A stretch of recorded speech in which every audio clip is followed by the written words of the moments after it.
বাংলাদেশের জুলাই গণ অভ্যুত্থানে সংঘটিত মানবতা বিরোধী অপরাধের মামলা প্রাক্তন প্রধানমন্ত্রী শেখ হাসিনা এবং তৎকালীন স্বরাষ্ট্র মন্ত্রক আসাদুজ্জামান খানের বিরুদ্ধে গ্রেফতারি পরোয়ানা জারি। মোহাম্মদ ইউনূস সরকারের গঠিত আন্তর্জাতিক অপরাধ ট্রাইব্যুনাল জারি করেছে পরোয়ানা। এছাড়া পুলিশের প্রাক্তন মহাপরিদর্শক চৌধুরী আব্দুল্লাহ আল মামুনকে এই মামলায় শোন অ্যারেস্ট দেখাতে বলেছে আদালত এবং এই মামলায় পুলিশের তৎকালীন মহাপরিদর্শক চৌধুরী আব্দুল্লাহ আল মামুনের মধ্যে গ্রেফতার হয়েছেন এবং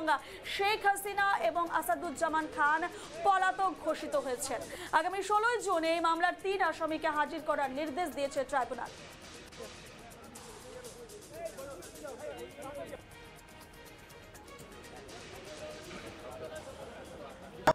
রেগুলেশন 2024 সালের 1 জুলাই থেকে 5 আগস্ট পর্যন্ত সময়ে আসামিগণের নেতৃত্বাধীন সরকারের বিরুদ্ধে বৈধ চ্যালেঞ্জ হিসেবে দেখা দেয়া তরুণদের অবিস্মরণীয় জাগরণ নির্মূল করার উদ্দেশ্যে আসামিগণ সমস্ত রাষ্ট্রযন্ত্রকে ব্যবহার করে ওইসব মুক্তিকামী ছাত্র জনতাকে নির্মূল বা স্তব্ধ করে দেওয়ার উদ্দেশ্যে গোয়েন্দা সংস্থা, অন্যান্য বাহিনী সমূহ এবং সরকারি দলের রাজনৈতিক নেতৃত্ব ও তাদের অধীনস্থ সশস্ত্র রাজনৈতিক গোষ্ঠী সমূহ এই পরিকল্পিত হত্যাকাণ্ড এবং নির্যাতনে অংশগ্রহণ করে। মাননীয় আদালত এই বিচার বাংলাদেশের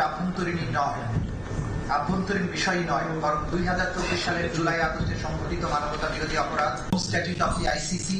এবং বাংলাদেশের 1973 সালের আন্তর্জাতিক সেগুলো হচ্ছে